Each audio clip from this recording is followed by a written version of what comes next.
but just things that I've never thought of inside of a negotiation that, honest to God, they just make people feel uncomfortable and they make people, you know, acquiesce to not only, it's not about getting your way, is the coolest part about that book.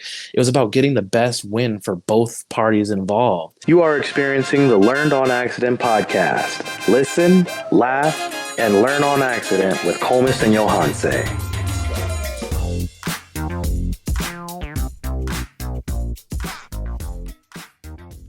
What's up, everybody? Welcome to another episode of Learned on Accident. Your gracious host with the most. You got Kakarot, myself, Kolmus, and his best friend, the great one and only Y.A. Salamander, or Y.A. Salmon Happer, or Y.A. Salimu, or Johanse, rhymes with Beyonce. Starts with a Y, Johanse. I knew it was something like that. You know, gotta spice it up for the folks back home. That's a good look, man. You got all the energy today. So what we getting into, man?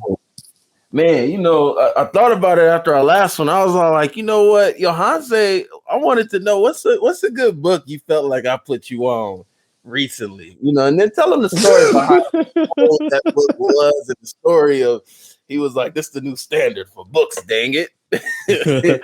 Okay, so first, I don't read too much. Okay, I'm one of those people that I have to hear how good a book is from multiple people before I actually get it. Like the first person who mentions a book to me, I'll add that to my Amazon cart, and it'll sit there for a while until I hear from another person about how good the book is or to see it. And you know, I was talking to Kolmus about one of the ventures in my life where I'm trying to close more deals with folks. And he's like, "Oh, well, have you read this book yet?" And I'm like, "No, but somebody told me about that book. You know, they told me they get all fluff and everything about it, or how good it was." And he's like, "Oh, well, it is that good. You need to go ahead and buy it right now. No ifs, ands, buts about it. Buy it. Don't just put it in your cart. Buy it." And I was like, "Okay, well, let me try it." So the book is called Never Split the Difference, and it's a negotiation tactics book written by an FBI agent who says you should never split the difference. Like, you got to get what you're trying to get in these negotiations. You negotiate like there's a life on the line. And I thought, you know, what is he going to say with the whole haggling thing? And because I've never actually read a negotiations book, I never knew how to haggle. Most times I end up entering into a negotiation and I show my character, I show who I am, and I feel like I've gotten a good deal because people want to do right by me, you know, like, oh, as long as I walk into this with the spirit of who I am. What'd you say? Sounds like foolishness. Yeah, truly it was foolish because I didn't even understand how to negotiate. But going through this book, Never Split the Difference, not just the stories of like how he's used every single technique to save lives, but just things that I've never thought of inside of a negotiation that, honest to God, they just make people feel uncomfortable and they make people, you know, acquiesce to not only, it's not about getting your way, is the coolest part about that book. It was about getting the best win for both parties involved and how just being more comfortable in those awkward situations really work out. And I'd recommend the book to everybody. And I know if you're like me, you need multiple people to tell you about it. So just consider this two people at once. Consider it being Kolmus telling you about it and me telling you about it. And it's not exclusively about business deals. What? Say again? We do not get paid to tell y'all about this book. Well, yeah. There's no paid advertisement. It's more so I want people to understand how to negotiate with everyone, because this is how to negotiate bedtimes with your kid, how to negotiate a car sale. Everything. It's just negotiation is a part of everyone's life, and I didn't understand how many times in my life that it's come up and I've just failed at it. Or I just said, okay, let's just split the difference. And you should never split the difference. You should get the best deal for both parties involved. And that comes through certain forms of communication that makes you dive into, ooh, this is so uncomfortable. Ooh, I don't like this feeling. How do I get out of this? And how do I make sure we just like, I want you to be happy about the deal. I want myself to be happy about the deal. And well, this teaches you how to be in those moments and create better outcomes for both parties. So I've yet to close, you know, giant $1 million deals with any of these tactics, but I've definitely created great outcomes for both parties and in the small amounts of examples that I've used it. Okay, Excuse so me. never Know the Difference, like he said, great book on negotiations, and a lot of you might be stupid enough to say, "Well, I'm not in sales, negotiation." You're lying to yourself, and I need you to stop. You too raw with him. Like you might be stupid enough. Well, I was stupid enough to not know that I needed it. So I'll be stupid before, like I'll be the first one Coleman's calls stupid, and it's okay because I learned. And one of the coolest things about understanding when you're stupid is that you also understand how to not no longer be stupid and how to get past your stupidity. And the thing is, just to give y'all some context, I mean, most of my job experience is in sales. And the reason I like sales is because sales forces you to develop as a person in order to get better. So even though you might not think you are in sales, life is sales. You're negotiating Yeah. when you want a woman to become your wife. You're negotiating when you want some type of free thing with your meal because they don't serve it anymore, but they got it in the back. You're negotiating when they say they ran out of a Hey, size hey, hey, 12 hey. and to check the back. I don't mean to cut you off, but I really do you know how to get Taco Bell? Stop people from saying I don't mean to cut you off. Just say yes, I do mean to cut you off. Hey, hey, And hey, I mean to cut you off because there's something important. How do I negotiate with Taco Bell to make a Mexican pizza for me? man, Because they removed my favorite item from the menu. so what's in a Mexican pizza? The taco sauce, the tostada, the bean cheese, and the sour cream and all that stuff, right? It's so easy, minus the sour cream. But yeah, So now watch it's this. It's really a Crunch Wrap Supreme in disguise. All you got to do is tell them to make a Crunch Wrap without the wrap. Bam! Mexican pizza. oh snap. They don't even know I'm they gonna did it. They don't even know. Come on, man. I'm gonna have to do it because I went through some low key depression for a bit when I was like, wait, y'all don't have my item? Like, I literally come to Taco Bell for this same order. I've been doing it for years. I need you to fix my order. It's not healthy. It's not good for me. I don't care. I'm in love with it.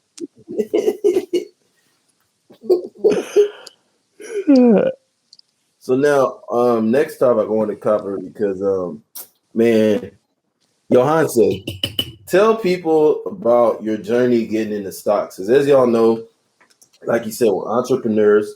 And one of the things I want y'all to understand is I know it sounds like we do a lot of different stuff. You're absolutely right. Because specialization only applies to when you're a employee. If you're an employee and you're looking for a job, you need specialization so it sets you out from the park. When you're running a business or you're an entrepreneur, you definitely damn near do need to be a jack of all trades because you're going to have to be every position to start. And you have to know a little bit about every position so you can hire specialists for that position. So This is true.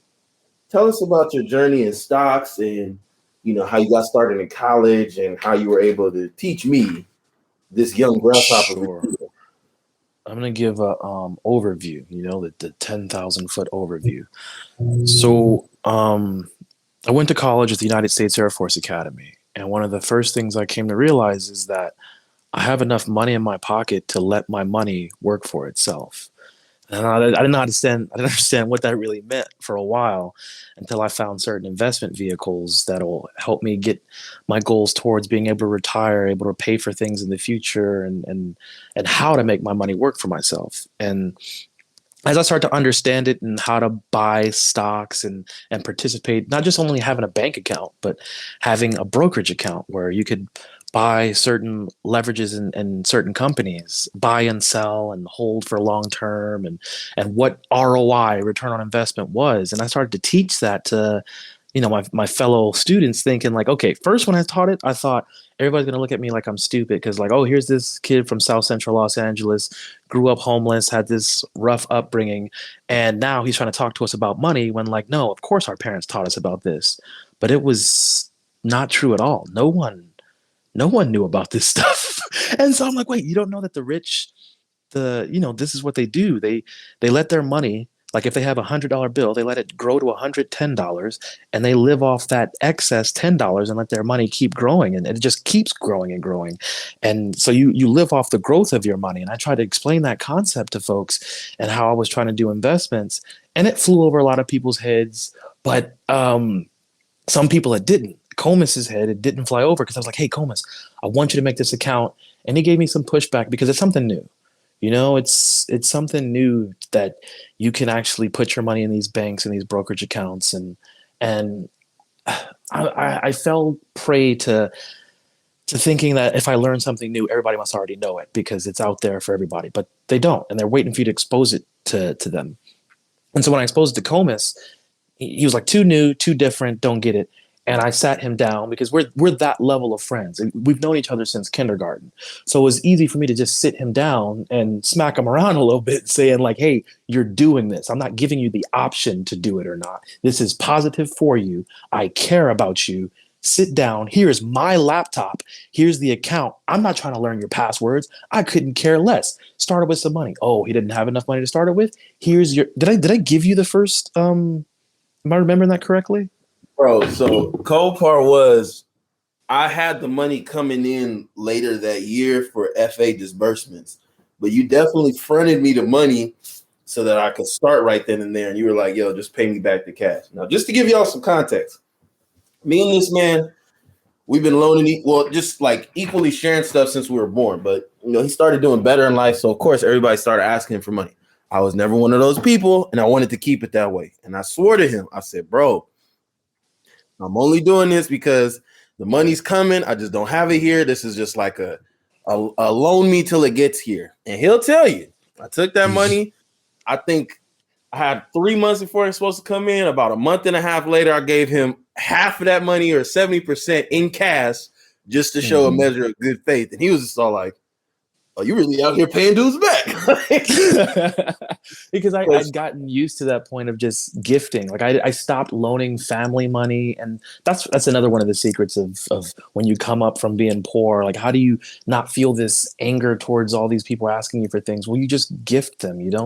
I never let family borrow money from me.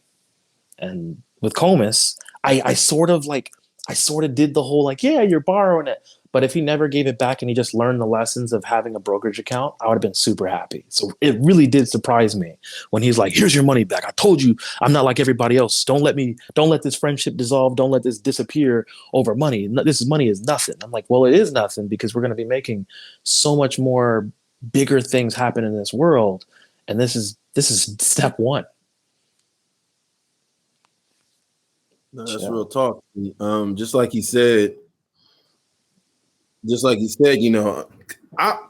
of the reasons we're really cool friends too is we understand like, yeah, money's important and it's great, but we also understand and have just seen growing up how money has deteriorated great friendships, people, relationships, you name it. So one of my big things is my ninja way, so to speak. Naruto, believe it, is that I don't ever play with people's money. Like I treat my money well, but I'm gonna go out of my way to make sure that whatever we do business with, you won't regret it because I mishandled any portion of your money. Yeah. I think it's the greed that a lot of people experience that causes those break of those relationships. And I've never, knock on wood, I've never had that greed. And it comes from coming from nothing and wanting to share always. So like when Kolmus and I were in grade school, like first grade, second grade, we barely had enough change to scrape up and buy something at the local store.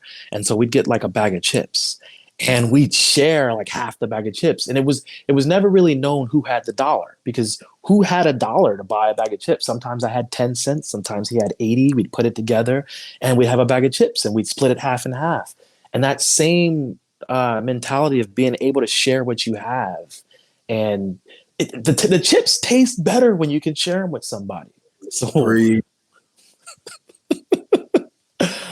was a very good learning experience. And for those who don't know how to share and think it's all for one, it's not. It's one for all. Now, he just said one for all and all for one. My Hero Academia, we don't want any licensing disputes. Now, that phrase was in play way before you came out with the show. So please, talk that I up. love that show. That's pretty That dope. show is, Yeah. man, look, the reason why that show is so hard is because they do basic shonen correct. Like, shonen, everybody gets pissed at animes for this and that. Shonen is literally ages 7 through 12 young boys. If you're gonna do it, go all out. Don't try to switch up the formula, being too cool for yourself. They sell you on the nostalgia and the charisma of a golden age comic book. You know what I'm saying? They tap into that Disney power to where any story we drop has this magic effect. That's what they did right. You know, when I first heard the he's not even the main character, he's one of the side characters, but when I first heard All Might speak, I thought like this guy is using all these phrases and he's talking in such a confident way and it's probably going to come off as corny. And I listened to his first sentence and I got like chills down my spine. I was like, no, he really has that level of character. He really is that compassionate and caring about the people he's saving. And I was like, I love this guy. Oh my God, this is about to be my favorite character in like all shows. And he is now. And it's part of what I want to embody. It's the same thing when so when people finish my book, Underprivileged Overachiever, they always gravitate towards one character thinking like this character or this story is the best. And I've come to realize like, hey, it's not necessarily that I wrote that part better. It's that that character relates to you more. And I've in anime, I've found my favorite character was as uh as the legendary All Might. So Like, bro, and here's the thing: it's sub overdubbed to the death of me. But the thing is like his voice in Japanese is so like he's what I thought Superman was supposed to sound like. You know, like he literally sounds like he doesn't lose, and he smiles in the dark, and light comes about. I'm like, oh my gosh, like he sounds so hard. But that's a little bit off topic. This All Might is the GOAT. We don't want to get sued, things like that. But like he said, he brought to me the stock thing, and the reason why I didn't kind of shy away when he brought it to my attention and let him sit me down was because I had to respect. I was like, bro, I seen the nothing he came from and the nothing I came from. This dude's in a completely different place. He's privy to information that I'm not across. So when he sat me down, I didn't understand the full gambit of it, but I understood enough to get in the game. You know what I'm saying? Mhm. And that kind of played out full circle to what he's helping me do currently. Yeah, I got other friends who got inspired after the fact. Like after we left college, gone on to do our careers, flying in the Air Force or doing whatever we have to do in the military. And I've got friends who just now, on the back end are now inspired. Like I remember you used to give us briefings and you used to tell auditoriums full of hundreds and thousands of us about like this is what I need you to do and I need you to build this for your family and for you're the person that succeeded and I want you to build up this nest egg and have money making money for you. And they're doing it now. And I'm like, you guys looked at me like I was almost a crackpot back when we were in college and I was talking about this stuff. And now you're doing it. And one of my buddies, he wrote a book and he went really deep into the weeds of a strategy that Warren Buffett does. And I was like, dude, I don't understand what you're talking about with the stock market. I'm really safe about it.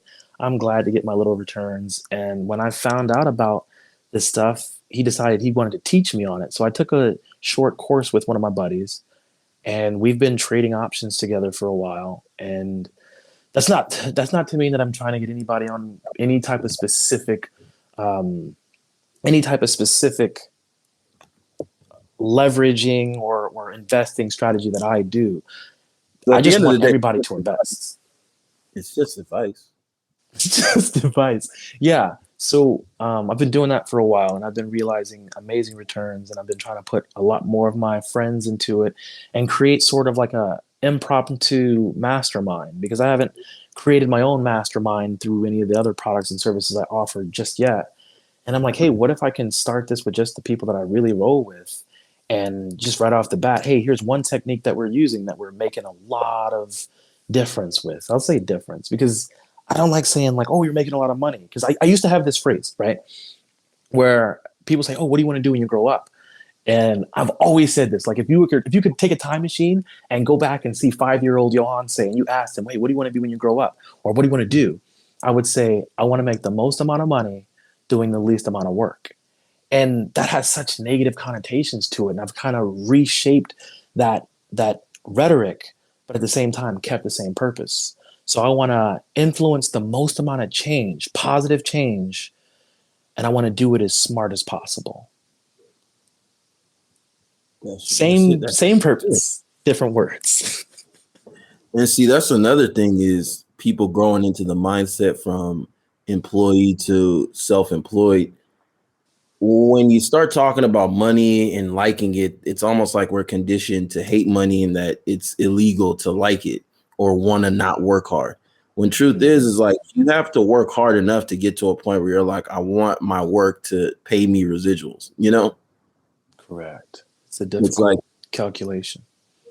Right. It's not like we're saying don't ever work hard, but you know, you have a brain for a reason. There's a reason for efficiency.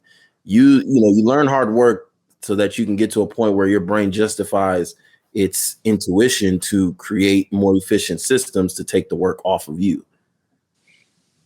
Yeah. I also one more thing I want to share. Like I gotta make sure I put this in here. I really like when folks can get their purpose for doing something down before they actually do it, because it drives them more. So specifically in business, whenever I've seen people just say like, oh, I just want to make a whole lot of money and do nothing, that's where my mind was in the beginning, and it didn't turn out very well at first, because I didn't have something driving me outside of self. And when you get something driving you outside of self, you'll accomplish more because you'll work harder for others than you ever will for yourself. And I've proven it time and time again with examples where I say, hey, would you protect this and this for yourself? Like, yeah, protect your stuff. And then it's like, well, that's a little bit of a hassle to, and I'm trying to give a specific example, but at the same time, not go political in what I'm trying to express. But I've asked people how far they would go to save their own life. And, I haven't gotten people to go very far with that example on how far they would go for themselves. But then I asked that same question, how far would you go to save your baby if their baby's in the carriage? And how far would you go to save your child, your elder, your grandfather? How far would you? And they would go so much further. Well, use that same power, that same drive in accomplishing your business goals. Because if your business goals are solely about you, you're really not going to go half as far. But if your goals become about serving someone else, like that's why I when I did those briefings, I'd say, hey, this money that you guys are creating and this residual wealth is for your family. Don't think of it as for yourself and you want to be driving all these fancy cars and have all these nice things. Those things are nice and cool, but they will not drive you to wake up early in the morning and push that clock. And at the end of your shift or wherever you're working, to then turn around and say, hey, I'm not done working because I got to work on my own business so that I can provide even further for my family.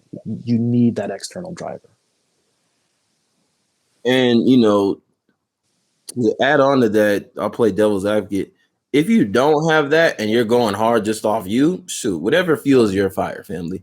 But definitely more often than not, you'll go harder for others than you will for yourself, just because on a human nature level, progeny and our offspring, we look at that as continuing our life, and we look at other people sometimes as continuation as our thoughts, ideals, friendships, or relationships. So you would go harder to preserve a value that can exist outside of your finite mortal life in the form of that relationship, child, or whatever.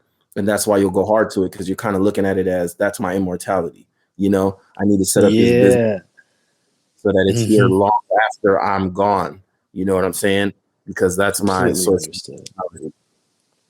And on that note, that's why we're creating these episodes for you. We're wrapping this one up right now, but we're doing this because we want to serve you. We know we have things to share with you. We know we have things that we have to share with each other. And we're saying, hey, let's put those out there for others to seek and discover and learn with us, because we're first and foremost just having a conversation entrepreneur to entrepreneur, but we'd also like you to learn something on accident.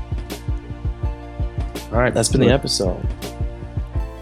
All right, y'all. Peace.